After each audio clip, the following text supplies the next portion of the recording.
I would like to show you now how to cut all the parts of the flower from stiffened silk. To save time, we cut 4 of the same petals together. I ironed the silk and at the beginning folded in 4 layers. We will dye the petals and shape them with flower making tools also in 4 layers. Of course, it depends on the type of silk you use. If you work with thick silk, you can work at the same time only with 2 petals. You should cut the parts of your flower only on the bias.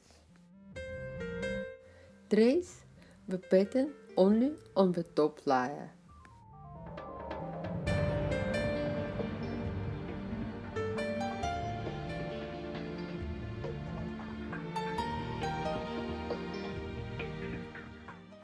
Staple 4 layers of silk together before cutting the petals.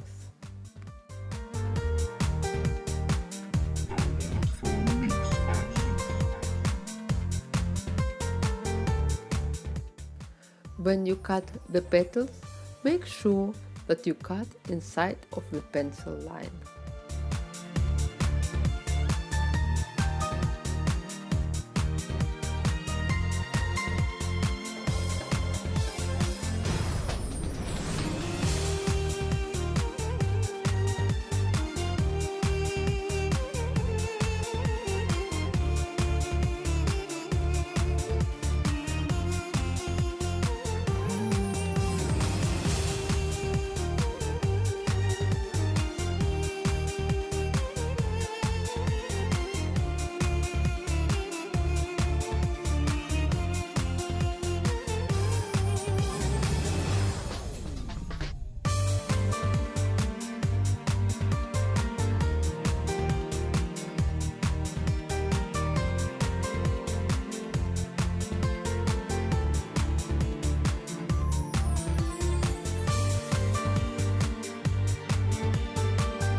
We do the same for 4 packs of petals.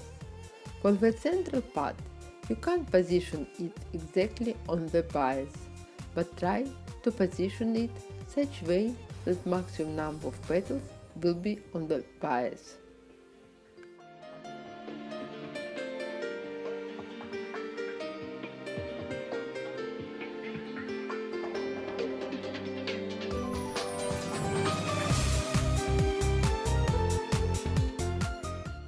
Note that I staple layers of this part in the middle.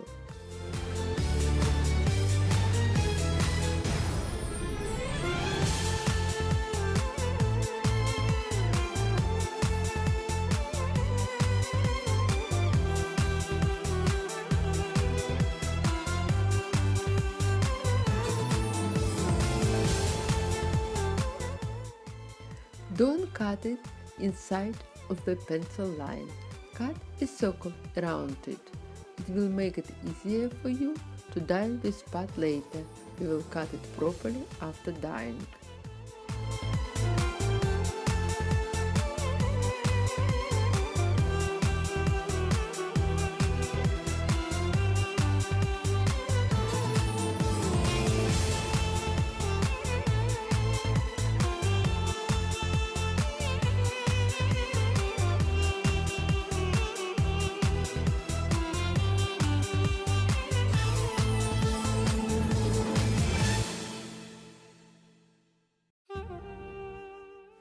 For the leaves and calyx, we will use satin. Firstly, it is much thicker than silk, so the leaves will look different. Secondly, I want you to try to work with artificial silk to feel the difference. It is more difficult to work with artificial silk, so try to avoid using it for making petals. Trace this part of the flower on the base as well.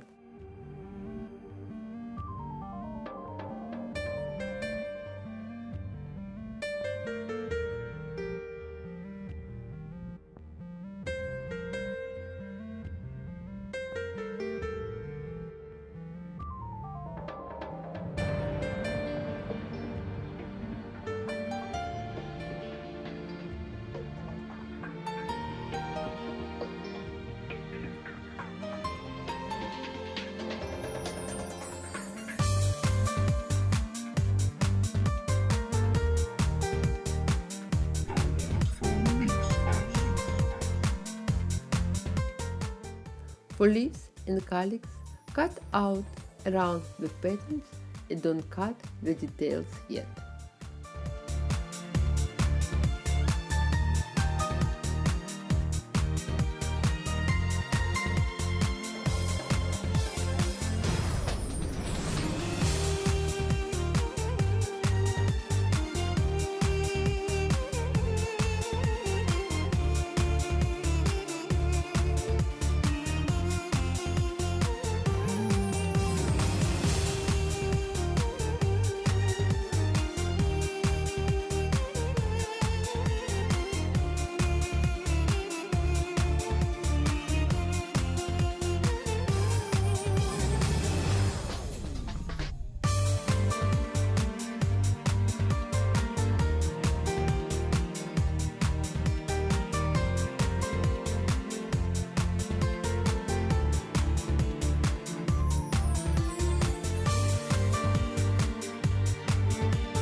Cut 2 leaves and 1 calyx. We cut all the parts of our dog's rose. We have to prepare a piece of thin silk for the linings of the calyx and leaves. It could be the same silk that we use for the petals.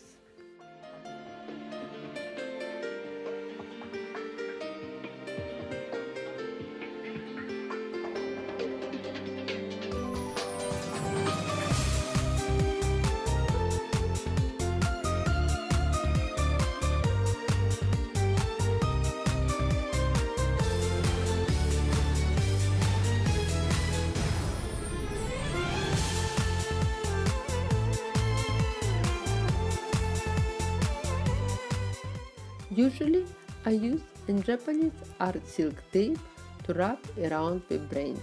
You can buy it online. If you don't have it, make the tape for wrapping from the silk that you use for the linings. Cut this tape along the straight line so the silk doesn't stretch.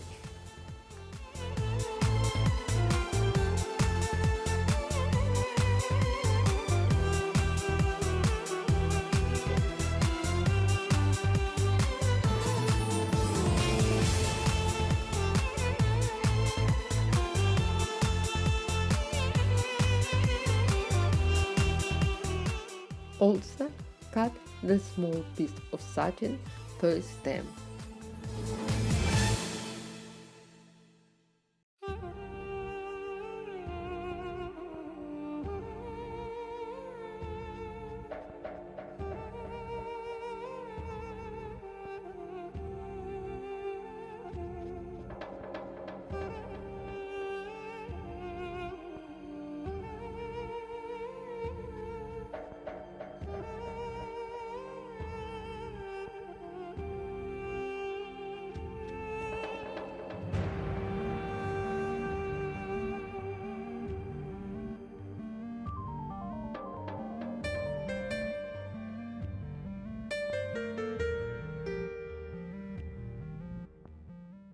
Everything is ready now for dyeing.